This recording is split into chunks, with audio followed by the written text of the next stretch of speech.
Estamos trabalhando com a mensagem Até que Ele Venha. Hoje pela manhã nós iniciamos essa série de mensagens. Até que Ele venha, vamos viver firmados nas suas bem-aventuranças. Amém? E as bem-aventuranças estão registradas em Mateus capítulo 5, do versículo 1 a 12. E como introdução, hoje pela manhã eu falei sobre desafios. Nós todos os dias, a todo instante, somos desafiados. Você gosta de desafio? Quantos que gostam de ser desafiado? Alguns, né? Dependendo do desafio é bom, né? Quando o desafio te prova que tem uma recompensa depois, você vai lá e luta e consegue e foi muito bom. Mas existem alguns desafios que nós enfrentamos na vida que são de caráter pessoal, né? Se alguém vai desafiar o seu temperamento, você gosta? Não, né? De forma alguma. A sua índole, o seu caráter. Então são desafios que às vezes mexem conosco, que nos leva a refletir. Será que eu vou conseguir passar por essa prova, por esse grande desafio? Sabemos que tem desafios que são bons, desafios agradáveis, mas tem alguns que nós temos também dificuldade de encarar, dificuldade de vencer. E dentro dessas bem-aventuranças de Jesus Cristo, eu diria para vocês que ela tem sido ainda hoje um grande desafio, não só naquele momento em que ele relatou essas palavras no monte, mas ela tem sido um grande desafio para todas as pessoas, independentemente do tempo, independentemente da raça, da cor, independentemente da cultura. A pergunta que nós podemos fazer é: como temos encarado as bem-aventuranças de Jesus Cristo? Mateus capítulo 5. Você pode abrir a sua Bíblia, nós vamos discorrer dentro desse texto. Então, as bem-aventuranças de Jesus Cristo, elas são qualidades que devem ser vividas por todos nós em sua totalidade. Em sua totalidade. Hoje pela manhã nós vimos da mensagem, pode passar essa bem-aventurança. Vamos falar juntos? Vamos juntos lá? Bem-aventurados os humildes de espírito, porque deles é o reino dos céus. As bem-aventuranças de Jesus Cristo, ela tem ali uma condição e uma recompensa. É dividido em duas partes. Bem-aventurados os humildes de espírito, porque deles é o reino dos céus. E quando nós olhamos para a bem-aventurança, como eu falei há pouco, ela deve ser encarada na sua totalidade. Você não pode dizer, seria uma contradição, dizermos que somos humildes de espírito e não agirmos com mansidão. Seria uma contradição dizermos que somos misericordiosos, mas as nossas atitudes nunca são de uma pessoa pacificadora. Isso tudo está nas bem-aventuranças de Jesus Cristo. Em qual delas você tem vivido, ou tem buscado uma recompensa, ou buscado algo de Deus? E o propósito dessa série de mensagens não é apenas compreender, mas nos levar a viver para obter as promessas de tudo aquilo que Jesus Cristo disse para os seus discípulos naquele momento. Até quando eu estava vindo para cá, falei para a Anitta, eu quero pregar de novo a mensagem do domingo de manhã, hoje pela manhã. Falamos bem-aventurados os humildes de espírito. Discorremos bastante sobre isso. E nós sabemos que a humildade é o pré-requisito para receber a Cristo como Salvador. Amém? Você já viu alguém arrogante, soberbo, orgulhoso, dizer eu sou salvo em Jesus Cristo, porque eu... Não tem. Nós só vamos chegar a alcançar a salvação, conforme diz, bem-aventurados, humildes de espírito, porque só teremos o reino dos céus se formos humildes. A humildade nos leva a ter esse relacionamento com Deus e também nos leva a ter um relacionamento de um para com o outro. Amém, irmãos? Hoje pela manhã destacamos, inclusive, sobre a igreja. A humildade dentro da igreja cria a unidade. A humildade dentro da igreja cria uma valorização de cada membro dentro da igreja. Ninguém pode tentar, até usamos a ilustração aqui com o Sérgio Souza, de Amós, andarão dois juntos se não houver acordo. Se dentro da igreja tiver uma pessoa orgulhosa, uma pessoa humilde, será que eles vão conseguir caminhar junto? Não. Então a humildade tem que gerar uma unidade dentro do corpo de Cristo. E eu tenho orado como pastor para que Deus traga pessoas que tenham humildade. Acima de tudo, humildade. Conforme Filipenses capítulo 2, nós temos lá Paulo falando, complete a minha alegria, de modo que penseis a mesma coisa, tenhais o mesmo sentimento, façais a mesma obra. Não tenha a humildade também, não tem partidarismo dentro do corpo de Cristo. E o texto fala também que cada um fique preocupado com o que é do outro, não cada um preocupado com o que é seu mesmo. Isso é o que diz a questão da humildade. Então, dentro do corpo de Cristo, devemos viver com humildade. Dentro da nossa casa, onde quer que nós estejamos, a humildade deve fazer parte da nossa vida. Eu destaquei também sobre a questão daqueles dois servos de Deus que foram ao templo, o publicano e o fariseu, lá em Lucas capítulo 18. Eles foram ao templo no mesmo momento, com o mesmo objetivo, buscar a Deus em oração. Porém, o fariseu, quando estava orando, olhava para o publicano e falava: olha, eu não sou como aquele ali. Eu jejuo, eu dou o dízimo de tudo. Ele orou de si para si mesmo, enquanto que o publicano nem ousava levantar a cabeça, de tão humilde e tão pecador que ele considerava. Diz o texto de Lucas que ele saiu dali justificado. Vamos abrir esse texto de Lucas, capítulo 18. Depois nós vamos voltar para Mateus, capítulo 5.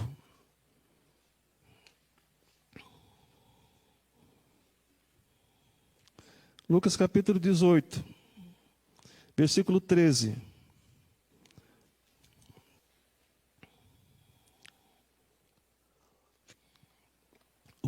O publicano, estando em pé, longe, não ousava nem ainda levantar os olhos ao céu, mas batia no peito, dizendo: ó Deus, sê propício a mim, pecador. Digo-vos que este desceu justificado para a sua casa, e não aquele, porque todo o que se exalta será humilhado, mas o que se humilha será o quê? Exaltado. Então, a condição para alcançarmos o reino dos céus é a humildade. E até falei hoje pela manhã sobre a questão de quem é o nosso alvo de humildade. Quem é a nossa meta de humildade. Será que você vai olhar para o pastor: eu quero ser como pastor, humilde como ele, ou humilde como líder de louvor, ou humilde como Annelise? Nenhum ser humano deve ser o nosso alvo de humildade. Pense assim. Nós temos que ter como alvo de humildade nosso Senhor Jesus Cristo. Quanto mais você se aproxima dele, quanto mais você se parece com ele, mais humilde você se torna. Quando saímos daqui, a Anita falou sobre uma situação de uma pessoa falar: eu quero ser como aquela pessoa. Mas aí ele está sendo soberbo em querer mirar outra pessoa. Então nós temos que ter como alvo, nosso padrão de humildade é o nosso Senhor Jesus Cristo. Em Isaías 53, nós lemos hoje pela manhã, que Jesus Cristo, de tão humilde que ele era, ele foi desprezado. Dele não fizemos caso algum. Isaías 53, versículos 1 a 3. Olhávamos para ele e desprezávamos o nosso Senhor Jesus Cristo. Embora ele tenha sido desprezado pelos homens, diz a Bíblia, ele viveu no poder do Espírito Santo. E ele caminhou nessa terra no poder do Espírito Santo, mas na total dependência de quem? Do Pai. Ele veio para cumprir tudo aquilo que o Pai havia ordenado para ele. Isso é uma questão de humildade. E quando chega lá em Mateus capítulo 11, se você puder ir comigo com a sua Bíblia, Mateus capítulo 11, Jesus Cristo é o único que pode autenticar, requerer essas palavras para ele. Nenhum ser humano tem esse poder, mas ele diz aqui em Mateus capítulo 11, versículo 28, nós vamos ler até o 29 e 30. Vinde a mim todos que estáis cansados e sobrecarregados, e eu vos aliviarei. Tomai sobre vós o meu jugo, e aprendei de mim, porque eu sou manso e humilde de coração, e achareis descanso para a vossa alma, porque o meu jugo é suave e é leve. Então Cristo falou isso, e o único que nós podemos buscar copiar é o nosso Senhor Jesus Cristo. O que ele exige de nós, conforme diz aqui, o meu jugo é suave, o que eu exijo de você é suave. E o peso que eu vou colocar sobre você é leve. Deus ele não faz nada que vai nos prejudicar. O que ele faz, na verdade, é nos trazer para perto dele. E quantas pessoas buscam hoje, diante do versículo 28, cansado, sobrecarregado, buscam hoje a Deus apenas para resolver aquele problema da forma temporal, ou seja, naquele momento. E quando se resolve, volta as costas para Deus. E eu falei para uma pessoa essa semana, não busque a Deus apenas quando você está no fundo do poço. Geralmente, quando você está no fundo do poço, você olha para cima e vê a luz. Não busque a Deus só nesses momentos. É melhor você manter a Deus sempre, para que você possa buscar a Jesus Cristo, como diz ali o versículo 29, e achareis descanso para a vossa alma. Tem muitas pessoas hoje cansadas, mesmo tendo Cristo como seu salvador pessoal. Por quê? Porque não aprendeu dele, que é humilde e manso de coração. Não colocou sobre ele, sobre você mesmo o fardo dele. Procura andar com o seu próprio fardo. Coloque diante do Pai. Essa é a recomendação de Deus na sua palavra. Então, olhando para essa mensagem aqui, Jesus Cristo, além desse ato de humildade que ele coloca aqui em Mateus capítulo 11, ele tem também em João capítulo 13, onde ele lavou os pés dos seus discípulos. João capítulo 13, versículos 1 a 15. E ali ele lavou os pés de todos os seus discípulos que estavam caminhando com ele. E no versículo 15 ele diz isso, para que vocês façam também. Então, o que marcou Jesus Cristo, resumindo, fazendo um breve resumo da mensagem que nós pregamos pela manhã, não foi a sua aparência física, foram as suas palavras, o seu sentimento e as suas atitudes. PSA. Palavras, sentimentos e atitudes. E Paulo diz em Filipenses que nós devemos ter o mesmo sentimento que houve no nosso Senhor Jesus Cristo. E Paulo chega a falar assim, sede meus imitadores como eu sou de Cristo. Então, quando olhavam para Paulo, aquilo que você vê em mim, que parece com Cristo, imite. Se não tem nada que possa imitar a Cristo, não imite. Então, nós temos essa mensagem. Então, Deus espera que todos que confessam a Cristo como seu Salvador pessoal possam demonstrar humildade de espírito nas suas palavras, nos seus sentimentos e nas suas atitudes. Agora uma pergunta, tem sido um desafio para você? A humildade? As suas palavras, o seu sentimento? Então nós temos que orar para que Deus nos capacite dessa forma. A segunda bem-aventurança que nós temos registrada em Mateus capítulo 5, agora sim, bem-aventurados os que choram, porque serão, o quê? Consolados. Vamos ler juntos? Bem-aventurados os que choram, porque serão consolados. Essa é a segunda bem-aventurança.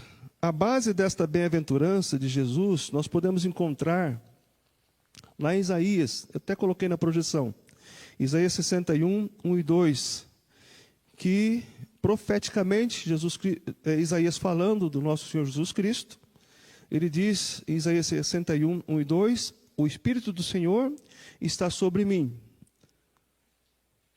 porque o Senhor me ungiu para pregar boas novas aos quebrantados, enviou-me para curar os quebrantados de coração e proclamar libertação aos cativos e a pôr em liberdade os algemados e a pregoar o ano aceitável do Senhor e o dia da vingança do nosso Deus. E no finalzinho, até grifei ali, e a consolar todos os que choram. Quem são esses que choram, que Jesus quis falar? E quais são as causas do choro que levarão Deus a consolá-los? Você já parou para pensar? Será que o nosso choro é motivo de consolo de Deus? Na época de Jesus Cristo, o povo tinha muitos motivos para chorar. Será que hoje nós temos motivos para chorar? Talvez você chorou hoje. Talvez você esteja chorando nesse momento. Mas será que são esses motivos pelos quais Jesus vai nos consolar?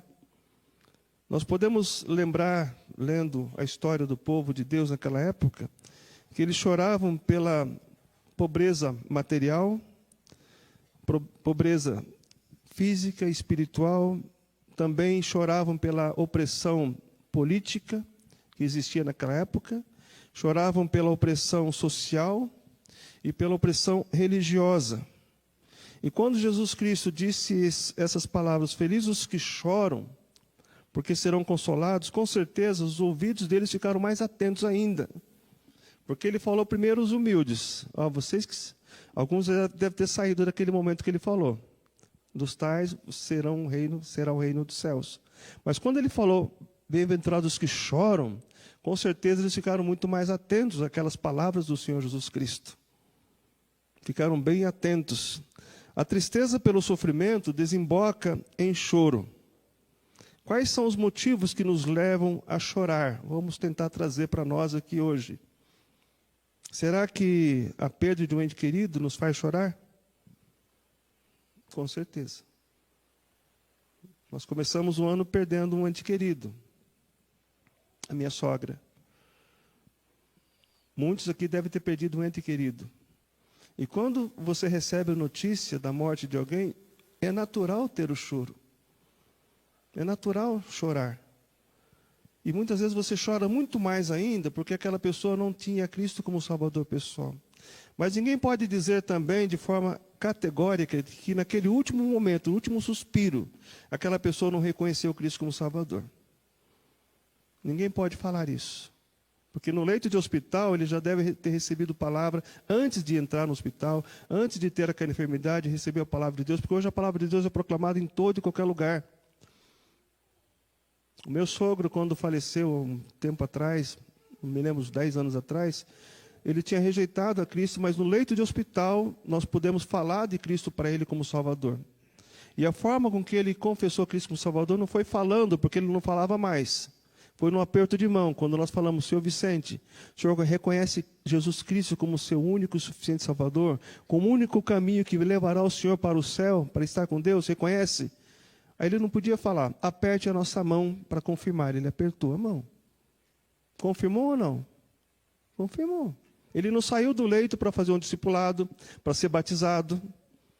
Mas ali ele já teve a salvação em Jesus Cristo. Então nós cremos que a perda realmente machuca. Mas machuca ainda mais quando você recebe daquela pessoa dizendo, eu não quero de forma alguma receber a Cristo, não quero saber disso. Um tempo atrás, quando eu trabalhava no jornal, eu ouvia muito das notícias, e também com o jornal você tem que ler notícia, né? E uma notícia de um deputado falando para os filhos que quando ele morresse, ele estava para morrer. Ele não queria ser enterrado deitado na horizontal, queria ser enterrado em pé. Essa notícia saiu na CBN, muito tempo atrás.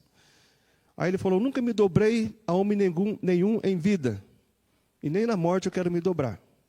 Quero ser enterrado em pé. Imagina. Que soberba. Essa notícia saiu no noticiário, está registrado muito tempo atrás, como está sendo gravado aqui, pode ser pesquisado também. Então ele falou, nunca me dobrei em vida a ninguém, mas eu quero ser enterrado em pé. Agora, quando nós olhamos para a palavra de Deus, o que Deus fala na sua palavra? Todo joelho se dobrará um dia diante de Deus. Toda língua confessará que Cristo é o Senhor e Salvador. Então essa pessoa que renegou a Cristo agora, ele vai estar um dia na ressurreição diante do Pai. E sabe o que vai acontecer com ele, diz a Bíblia? A segunda morte. A morte física ele já teve. Ele vai ter a morte eterna, que é a separação total de Deus para com ele. Então, a oportunidade de reconhecer a Cristo como Salvador é aqui, é em vida, buscar o Senhor enquanto se pode achar. Invocar enquanto Ele está perto. Talvez hoje nós possamos chorar pelos nossos filhos que ficam enfermos. Só de você ver o seu filho enfermo, você já chora, né? Já fica preocupado. Por que não eu? Por que não eu com essa enfermidade? Por que meu filho está sofrendo? Dói muito mais em nós do que neles muitas vezes, né? Para quem é pai sabe do que eu estou falando. Quando meu filho foi internado e teve que amputar a perna, eu falei, Deus, por que não eu? Então a gente sabe que tem motivos de choro. Quando se fala também da perda material, muitos sofrem quando perde financeiramente falando, perde um bem, ou tem situações que levam você a dívidas, e isso tudo leva ao choro. Sujar o nome na praça, isso leva também ao choro. Mas diante da perda material, nós temos o exemplo de Neemias, capítulo 1. Quando Neemias soube que a cidade de Jerusalém estava destruída, o povo estava sendo levado cativo, e aqueles que ficaram ali, os remanescentes ficaram, estavam em miséria. O que Neemias fez? Voltando lá para o texto, olhando lá para Neemias, capítulo 1. Diante daquela situação, Neemias capítulo 1.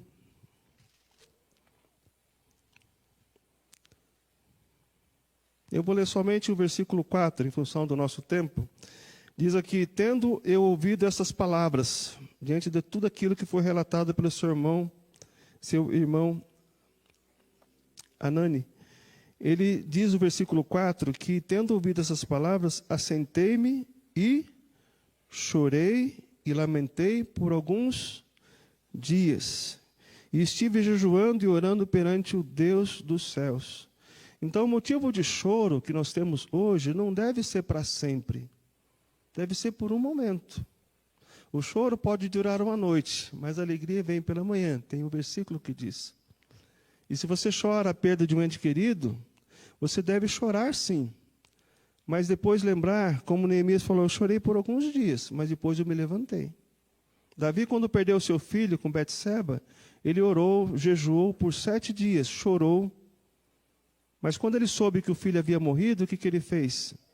Ele se levantou, tomou um banho, comeu e adorou o Senhor. E falou, agora que a criança morta, não posso trazê-la de volta, diz lá o texto, mas eu posso ir para ela.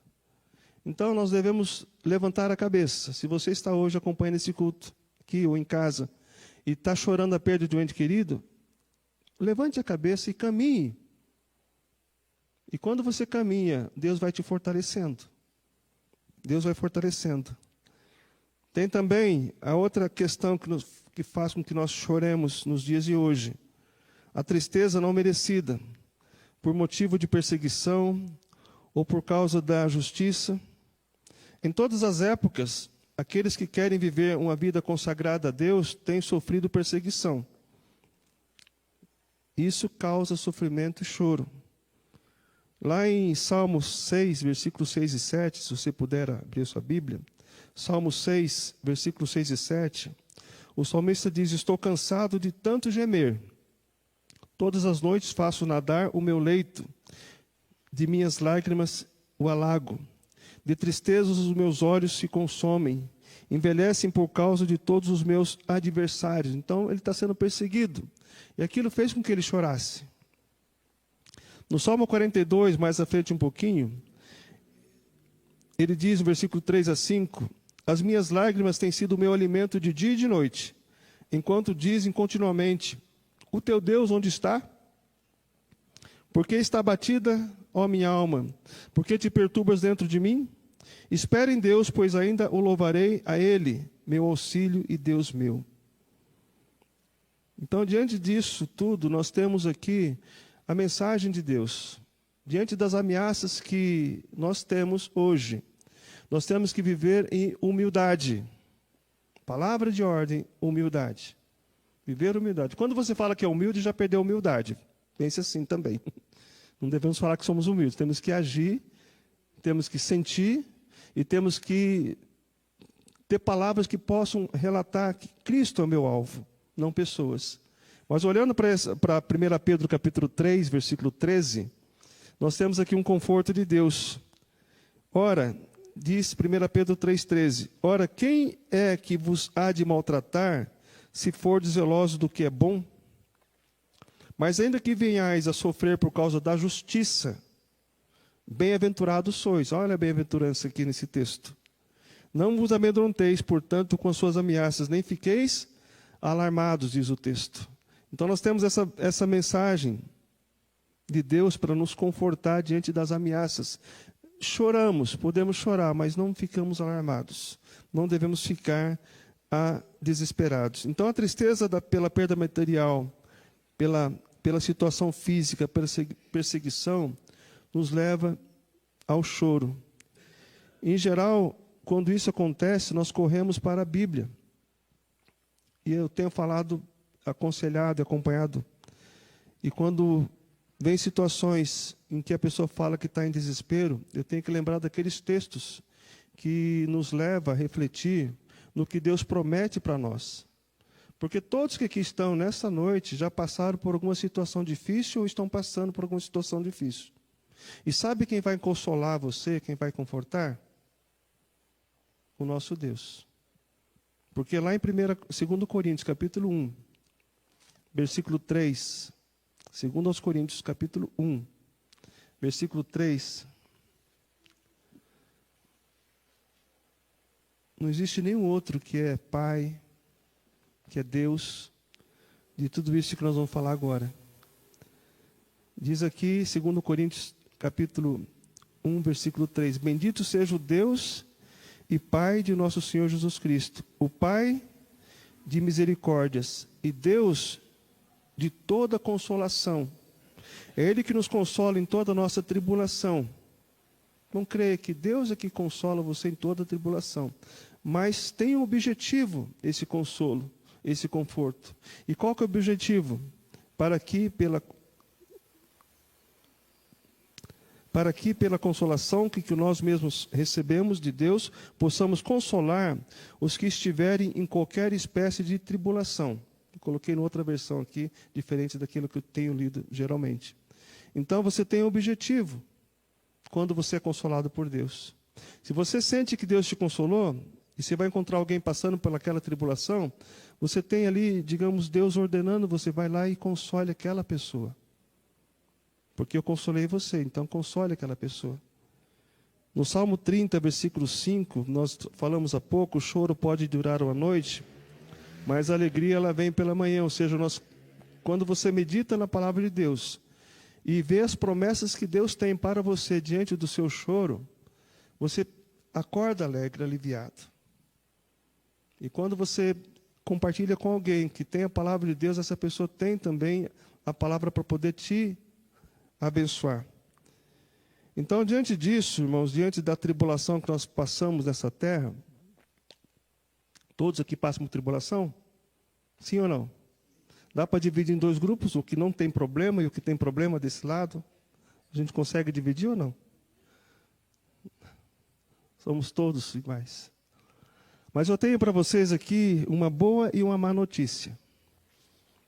A má notícia: as nossas tribulações e motivos de choro continuarão enquanto estivermos nesta terra. Muitas vezes serão inevitáveis, assim como a tempestade, imprevisíveis, não tem como escaparmos. Enquanto estivermos nesse mundo, não estamos numa redoma, protegidos. Deus nos protege sim, mas vem situações que vai nos abalar, vai mexer com a nossa estrutura. A boa notícia é que em todas as nossas tribulações, o Pai das consolações estará ao nosso lado, amém? Olha o que diz Paulo em 2 Coríntios, capítulo 8, versículos... 2 Coríntios, capítulo 4, versículo 8 e 9. Ele fala com autoridade, isso que nós vamos ler agora. Ele diz em 2 Coríntios, capítulo 4, versículo 8 e 9. Em tudo somos atribulados, porém não angustiados. Ficamos perplexos, porém não desanimados. Somos perseguidos, porém não abandonados. Somos derrubados, porém não destruídos. Então, tudo isso Deus tem como promessa para nós. Nós caímos, mas levantamos. Amém? Então, nós cremos nesse poder de Deus que Ele nos coloca. Em Romanos, um pouquinho antes, Romanos 8, 18, ele fala mais uma palavra de esperança para aqueles que estão em choro. Porque para mim, diz o apóstolo Paulo aqui, tenho por certo que os sofrimentos desse tempo presente não podem ser comparados com a glória a ser revelada em nós. Amém? Então, se hoje estamos sofrendo, não tem como comparar a glória que há de vir sobre nós. Mas eu digo para vocês que Cristo prometeu, lá em João, dizendo que o ladrão vem para matar, roubar e destruir. Eu vim para que você tenha vida, e você tenha vida em abundância. Essa vida abundante que Cristo promete não é só lá no céu, é aqui também. Quando você está com Deus, não importa o que aconteça, você vai estar em paz. Porque Ele vem para te salvar, Ele vem para buscar você, Ele vem para trazer a paz, aquela paz que excede todo entendimento. Amém, irmãos? Essa é a verdade da palavra de Deus. Então nós cremos também, lá em Apocalipse 21:4, acerca do choro que hoje temos. Em Apocalipse 21, versículo 4, diz: Ele lhes enxugará dos olhos toda lágrima, e a morte já não existirá. Já não haverá luto, nem pranto, nem dor, porque as primeiras coisas passaram. Então, vamos continuar chorando nesse mundo, mas quando nós chorarmos, vamos lembrar que Deus vai nos consolar. E quando Ele nos consolar, você tem a obrigação de sair e falar: eu fui consolado, eu quero consolar você também. Como você passou por essa situação? Porque eu fui consolado por Deus, conforme diz 2 Coríntios capítulo 1, versículo 3. Então, com certeza, a tristeza pelo sofrimento desemboca em choro. Mas será que quando Jesus disse, lá em Mateus capítulo 5, voltando lá para o texto, bem-aventurados os que choram, porque serão consolados, será que ele estava dizendo, falando do choro pela perda material, pela perda física ou pela perseguição? Jesus não estava falando sobre o choro ou a tristeza por perda pessoal. John Wesley, um teólogo cristão britânico, evangelista, ele começou a trabalhar durante 15 anos sobre o Sermão do Monte. E ele fez ali, foram 44 sermões ele publicou, isso em 1750, falando sobre o Sermão do Monte. Até tem um livro dele. E ele fala sobre essa bem-aventurança, algo muito interessante que eu nunca tinha parado para pensar. Ele diz o seguinte, sobre essa bem-aventurança dos que choram: não é para aqueles que estão tristes ou sobrecarregados por conta de algum problema ou desapontamento terreno. Não se aplica aos que sofrem a perda da reputação, amigos ou fortunas. Também não podem reclamar esse conforto os que se afligem intencionalmente, os que temem algum mal temporal e sofrem de ansiedade pelas coisas terrenas, perecerão enfermos no coração. Não são para essas pessoas que Jesus promete o consolo. Isso diz John Wesley. Então, para quem são? Jesus fala do choro por Deus devido ao pecado, a necessidade de arrependimento. Então, quando você se confronta com o seu pecado, você deve chorar. É o que ele diz. E buscar de Deus o consolo. Não precisamos de muito esforço para chorar por essas situações que eu falei há pouco. Mas será que você chora pelo seu pecado? Poxa, Deus, de novo. Caí de novo. Cometi aquele desatino de novo. Essa semana atendi um casal, ela veio desesperada, pedindo oração. Não sei se ela está aqui hoje. Acho que não. Eu até convidei para que viesse ao culto. Ela está tomada no vício da bebida. E ela pediu desesperadamente que eu orasse por ela, e naquele momento entrou o marido com os 2 filhos pequenininhos. Eu estava para sair e atendi aquele casal e ela desesperada: pastor, eu preciso, Deus esqueceu de mim. Deus não esqueceu de você. Sei que se afastou dele. Aí nós temos que falar de forma direta nesse momento, né? Você não pode ficar com rodeios. Tem que falar.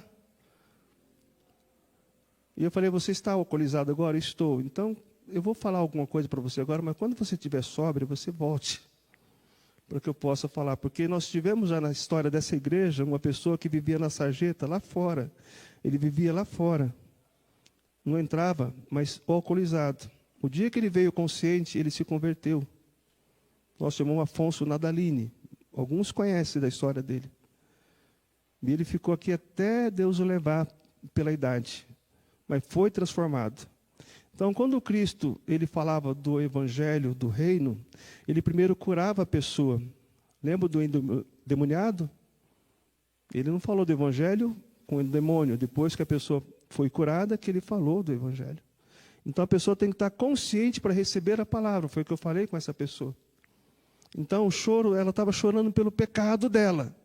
Deus pode consolar, mas você precisa tomar atitude. Deus não vai violentar o seu coração para tirar você.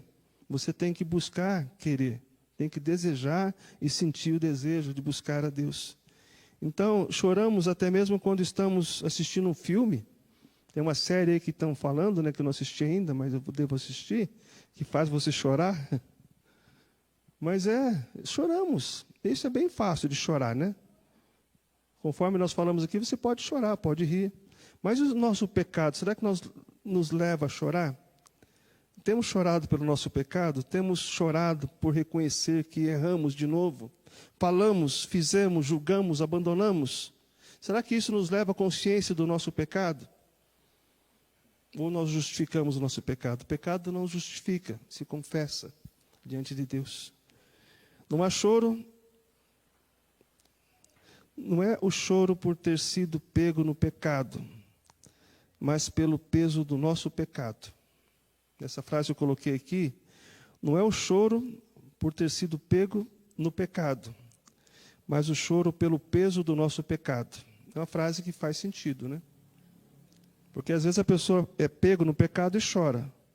Mas o que Deus coloca aqui é que você deve chorar pelo peso do seu pecado.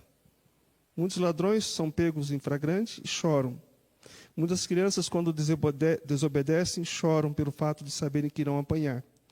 Muitos de nós podemos chorar por ter cometido algum pecado. Mas se não sentirmos o peso do pecado, nós voltaremos a pecar de novo, de novo, de novo, de novo. É esse choro que Cristo está falando.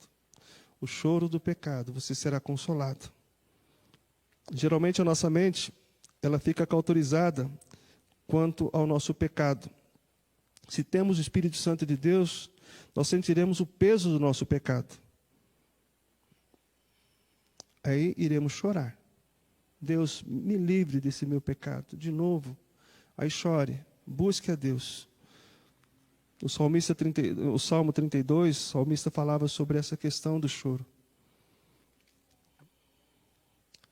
Salmo 32, vamos comigo lá, irmãos.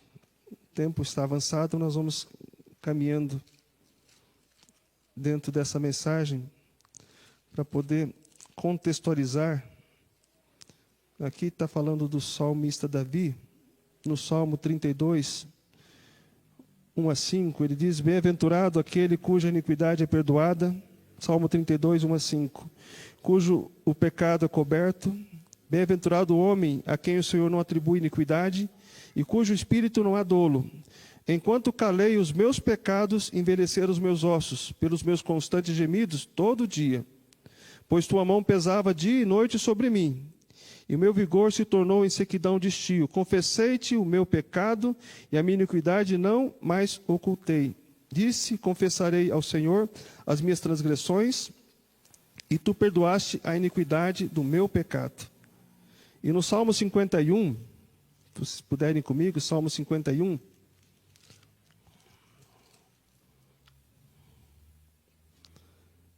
Salmo 51, versículo 1 diz assim: compadece-te de mim, ó Deus, segundo a tua benignidade e segundo a multidão das tuas misericórdias. Apaga as minhas transgressões, lava-me completamente da minha iniquidade e purifica-me do meu pecado. Pois eu conheço as minhas transgressões e o meu pecado está sempre diante de mim. Pequei contra ti somente, e fiz o que era mal perante os teus olhos, de maneira que serás tido por justo no teu falar e puro no teu julgar. Então o salmista falando lá no versículo 10, ele diz aqui: cria em mim, ó Deus, um coração puro e renova dentro de mim um espírito inabalável. Não me repulses da tua presença, nem retires do teu Espírito Santo. Então ele está falando aqui sobre a questão do pecado, que deve ser confessado diante de Deus. Se estivermos que chorar, que seja pelo nosso pecado. E quando nós choramos pelo nosso pecado, nós receberemos o consolo de Deus diante de um arrependimento verdadeiro. Chora, mas se arrepende e recebe o consolo de Deus. Conforme falamos, lá o texto de Lucas capítulo 18, do publicano em pé, o publicano ele estava ali de joelhos diante de Deus, reconhecendo o seu pecado, enquanto que o fariseu, em pé, orava de si para si mesmo. Então nós sabemos que Deus, Ele aceita o nosso choro quando nós reconhecemos que estamos diante dEle em pecado. E quando uma criança nasce, o choro é evidência de que ela está viva. E quando choramos diante de um pecado, é evidência de que nós estamos vivos. Você já esteve diante de uma criança ou de uma pessoa que está duro, que nem uma vara seca, e não chora de jeito nenhum, e você está aí repreendendo e falando com ele não se dobra. Eu já tive diante de pessoas assim. Tem crianças que às vezes é assim também, né? Está lá, está dura, não chora. Mas está sendo repreendido. Mas quando essas pessoas reconhecem o erro, o pecado, eles se desabam. Por isso que é importante chorar. O choro alivia a alma. Mas chorar diante do pecado, mas com arrependimento diante de Deus. É melhor chorar pelo nosso pecado e nos arrependermos aqui na terra, do que sermos consolados por Cristo, do que irmos para o inferno, onde a Bíblia diz que haverá choro e ranger de dentes. Isso está lá em Mateus 13, 50. Lá vai haver choro eternamente. E quando Ele vier para levar aqueles que são seus, não haverá mais choro, não haverá mais dor. E quando nos entristecemos, irmãos, diante do pecado, nos arrependemos verdadeiramente, o choro ele é inevitável, mas o consolo de Deus vem. E temos essa esperança, essa certeza da palavra de Deus. Eu quero ir com vocês para mais um salmo. Salmo 103. Salmo 103.